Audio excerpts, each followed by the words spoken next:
there are things we never say out loud. Feelings that sit quietly in the corners of our hearts, waiting for the right moment that never really comes. Maybe it's love we didn't confess, or forgiveness we never gave. Maybe it's, I miss you, or I wish I hadn't walked away.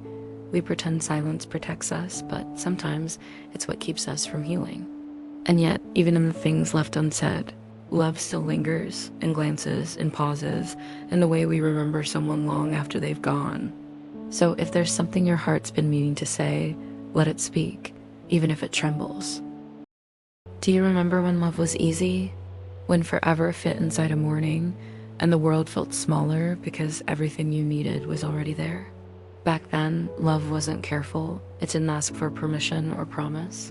It just happened, and laughter that lasted too long, and hands that found each other without trying. We didn't know how fragile it all was. We just knew how to feel. Maybe that's what made it beautiful, the way it was never meant to last, but still managed to change us forever. I've been so many people. The one who loved too much, the one who built walls, the one who swore they'd never be soft again, but I think each version of me was just trying to survive. And maybe healing isn't about becoming someone new. Maybe it's about coming home to every part of who you've been. So if you've changed, don't hate the ones you had to be. They're the reason you made it here, still standing, still learning to love yourself, even now. We don't always notice it, the way we change. The way we start laughing softer or stop reaching for what used to feel like home.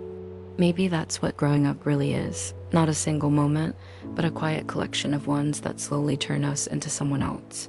And maybe the people we become aren't better or worse, just truer, a little wiser, a little gentler, and still trying in our own way to love the world again. There comes a time when you stop asking people to see your worth and start seeing it yourself.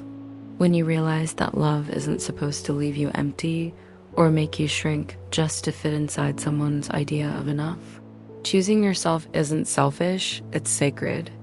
It's the quiet decision to no longer beg for peace in places that only ever gave you pieces. And maybe some people won't understand. And maybe that's okay. You're not walking away in anger. You're walking back home to yourself. And that, my friend, is a kind of love too. There's a difference between being alone and being lonely. Loneliness is an ache, a reaching with no one reaching back. But being alone, that's something softer. It's morning light spilling through the window, the sound of your own breathing, a cup of coffee that never grows cold because no one's rushing you. Being alone teaches you that peace isn't something you find in people, it's something you build within yourself. And one day, when someone new arrives, you'll know the difference because you'll love them from wholeness, not from fear of the quiet. This is for the apology you never got, the words that stayed stuck in someone else's throat and left you wondering if the pain was your fault. It wasn't. You deserved honesty. You deserved care. You deserved someone brave enough to face what they broke, but they didn't, and somehow you kept going anyway. Maybe that's what strength really is, forgiving in silence, not because they asked you to, but because you finally realized you don't need their sorry to set yourself free. You deserve someone who chooses you without hesitation, someone who doesn't make you beg to feel wanted. You deserve conversations that don't leave you empty, arms that don't make you question your place, and love that feels like safety, not survival. You deserve mornings that don't hurt to wake up to, and nights that don't end in silence you can't explain. You deserve to be seen fully, gently, by someone who doesn't ask you to shrink. But most of all, you deserve to stop waiting for someone else to give you what you've always had, the power to love yourself first. Starting again doesn't mean you failed. It means you lived, and life asked you to try once more. Maybe this time you'll move slower. Maybe you'll choose softer things, quieter mornings, fewer people who make you doubt yourself. You'll learn that starting over isn't about forgetting what hurt, but carrying it differently, lighter, wiser, with hands that know how to let go. And when you do begin again, it won't look like it did before. It'll look like peace. It'll look like you coming back to life. You've walked through endings that felt like forever. You've loved and lost and loved again in quieter ways. You've broken not once, but many times, and every time you built yourself from the same gentle hands that trembled. Look at you now, softer, maybe, but stronger in ways the world can't see. Healing didn't make you unscarred, it made you whole. And though life will keep asking you to begin again, remember this, you already did. And still you rise. This is for the hopeless romantics, the ones who still look for meaning in the way someone says their name. For those who fall in love with the little things, late night talks, shared laughter, the quiet comfort of being understood. You've been hurt before, but you still believe love is worth the risk. And maybe that's not foolish, maybe that's brave. Because the world needs people like you, the ones who still write love letters, who still dream of forever, who still believe that even if love doesn't last, it can still be beautiful while it's here. We were almost something. Not quite love, but not nothing either. You looked at me like maybe this could be something real. And for a moment, I believed it too.